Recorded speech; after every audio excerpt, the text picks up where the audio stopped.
আজ সোমবারের দিনে বাড়াতে গোপনে এই দোয়াটি 21 বার পড়ুন। গায়েবী টাকা আসবে, ঋণ পরিশোধ হবে, দোয়া কবুল হবে, আশা আকাঙ্ক্ষা পূরণ হবে। সোমবারের দিন সাপ্তাহিক উত্তম দিনসমূহের মধ্যে অন্যতম একটি দিন। এই দিনে আল্লাহ তাআলা ঈমানদারদের জন্য, মুমিন মুসলমানদের জন্য বিশেষ নিয়ামত প্রদান করে থাকেন। এই দিনে সাইয়্যিদুল মুরসালিন, ইমামুল মুরসালিন, খাতামুন নবীন, রহমাতুল লিল আলামিন, আমাদের হৃদয়ের স্পন্দন, কলিজার টুকরা জনাবে মুহাম্মদুর রাসূলুল্লাহ সাল্লাল্লাহু আলাইহি সাল্লাম এই পৃথিবীতে আগমন করেছেন। সোমবারের দিনটি প্রসঙ্গে নবী করিম সাল্লাল্লাহু আলাইহি সাল্লাম গুরুত্ব দিতেন। এই দিনে নফল ইবাদত বন্দেগী, নফল নামাজ, কোরআন তেলাওয়াত, জিকির আজকার, নফল রোজা ইত্যাদি আমল করাকে পছন্দ করতেন। আমরাও যদি এই দিনটিকে গুরুত্ব দেই, এই দিনে নফল ইবাদত বন্দেগী করি, রব্বুল আলামিনের দরবারে রুনাজারি করি, আল্লাহ তাআলার দরবারে সাহায্য কামনা করে আল্লাহ তাআলা সাহায্য প্রদান করবেন, পেরেশানিকে দূর করে দিবেন, দোয়াকে কবুল করবেন। বরকতপূর্ণ এই দিনে আমরা প্রত্যেকে ফজরের নামাজ সম্পূর্ণ করার পর নিরিবিলি এক পরিবেশের মধ্যে বসে জাহান্নামের ভয়াবহ শাস্তি থেকে, আযাব থেকে বাঁচার উদ্দেশ্যে আল্লাহুম্মা আজিরনি মিনান নার এই দোয়াটি 7 বার পাঠ করব, আমল করব।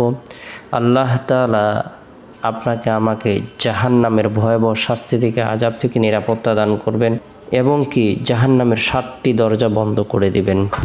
এই দোয়াটি নিজেরাও আমল করব, পরিবার পরিজনদেরকেও আমল করার ব্যাপারে উৎসাহ প্রদান করব। এরপরে সোমবারের দিন জোহরের নামাজ সম্পূর্ণ করার পর নিরিবিলি এক পরিবেশের মধ্যে বসে তওবার নিয়তে গুনাহ মাফের উদ্দেশ্যে ইস্তিগফারের আমল করব। 21 বার আস্তাগফিরুল্লাহ রাব্বি মিন কুল্লি যামবি ওয়া আতুবু ইলাইহি, আস্তাগফিরুল্লাহ রাব্বি মিন কুল্লি যামবি ওয়া আতুবু ইলাইহি। এরপরে গুরুত্ব সহকারে ঋণ পরিশোধের উদ্দেশ্যে, গায়েবী সাহায্য লাভের উদ্দেশ্যে আল্লাহ তাআলা সাহায্য প্রদান করবেন এরকম আশা নিয়ে আল্লাহ তাআলা সাহায্য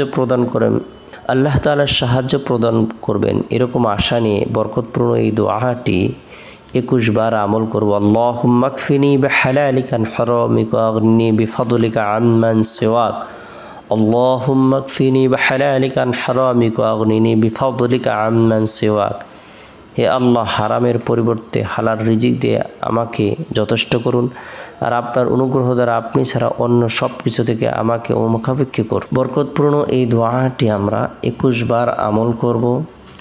এরপর রব্বুল আলামিনের দরবারে ঋণ পরিশোধের উদ্দেশ্যে প্রার্থনা করব, দোয়া করব। আল্লাহ তাআলা পাহাড় পরিমাণ ঋণ পরিশোধের ব্যবস্থাপনা করে দেবেন। এরপরে সোমবারের দিন আসরের নামাজ সম্পূর্ণ করার পর সুবহানাল্লাহ 33 বার, আলহামদুলিল্লাহ 33 বার, আল্লাহু আকবার 34 বার এই তাসবিহ, তাহলিল, তাকবীরগুলো পাঠ করব। এরপরে সোমবারের দিন শেষ হওয়ার পর যে রাত আসে, এই রাতটি হলো ফজিলতপূর্ণ একটি রাত। এই রাতের মধ্যে বিশেষ করে এশারের নামাজ সম্পূর্ণ করার পর আমরা যারা কোরআন পড়তে পারি, আমরা সূরাতুল মুলক তেলাওয়াত করব। তাবারাকাল্লাযী বিয়াদিহিল মুলক ওয়া হুয়া আলা কুল্লি শাইইন কদির। যে ব্যক্তি সূরাতুল মুলক তেলাওয়াত করবে, আমল করবে, আল্লাহ পাক রব্বুল আলামিন আপনারা আমার জন্য যে নিয়ামতটি প্রদান করবেন, কবরের ভয়াবহ শাস্তি থেকে, আযাব থেকে নিরাপত্তা দান করবেন। তেলাওয়াতকৃত সূরা আল্লাহ তাআলার দরবারে সুপারিশ করবে। সূরাতুল মুলক আমরা তেলাওয়াত করব, আমল করব। এরপরে যথাসময়ে আল্লাহর নাম নিয়ে ঘুমিয়ে যাব। ঘুমানোর পূর্বে নবী সাল্লাল্লাহু আলাইহি সাল্লামের প্রতি মহব্বত রেখে, ভালোবাসা রেখে, আন্তরিকতা রেখে দুরূদের আমল করব। আল্লাহুম্মা সাল্লি আলা মুহাম্মাদিন আবদিকা ওয়া রাসূলিক ওয়া সাল্লি আলাল মুমিনিনা ওয়াল মুমিনাত ওয়াল মুসলিমিনা ওয়াল মুসলিমাত। এরপরে আমরা ঘুমানোর পর প্রত্যেকেই চেষ্টা করব রাতের 1/3 অংশে যেন আমরা জাগ্রত হয়ে তাহাজ্জুদের নামাজ পড়তে পারি, সেই সময় আল্লাহ তাআলার দরবারে রুনাজারি করতে পারি। আল্লাহ তাআলা আসমানের সকল দরজা উন্মুক্ত করে দেন, হাজতসমূহকে পূরণ করে দেন। আল্লাহ তাআলা আমাদের সকলকে বুঝার আমল করার তৌফিক দান।